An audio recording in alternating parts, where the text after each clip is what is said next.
Did the US really send a man to the moon successfully, or is it just a fabrication? So, yeah, interesting. I am aware of the claims that this was all a hoax, that the moon landings were faked. So, yeah, there have been significant claims to this effect. Some people believe that these are all faked moon landings. So, here's my position about this. We know that the Americans created this space agency called NASA.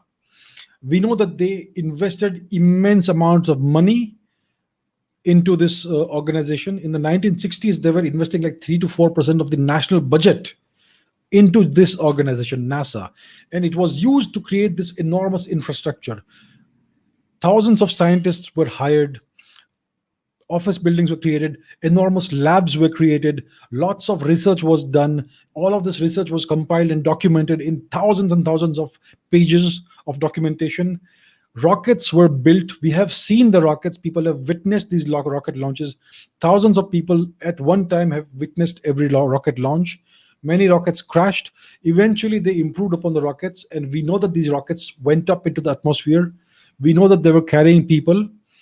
So, is it possible to do all this and yet try to fake a moon landing with after investing billions of dollars worth of funds and creating all this infrastructure?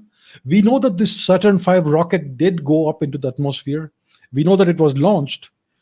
And after spending so much money constructing this enormously powerful rocket that actually works, I mean, why would you just not go to the moon?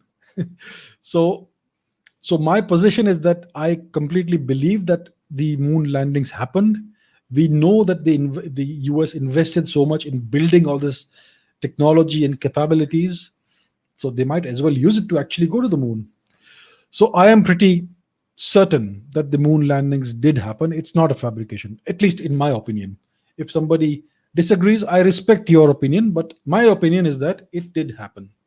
And we have seen evidence of that because our Chandrayaan 1 orbiter, I believe it took images of of one of the Apollo landing sites, and you could actually make out the Apollo lander and some footprints and all that from the Chandrayaan photographs. So clearly there is evidence, and independently verifiable evidence, not American photographs but Indian photographs. So I am pretty much certain that this actually did happen.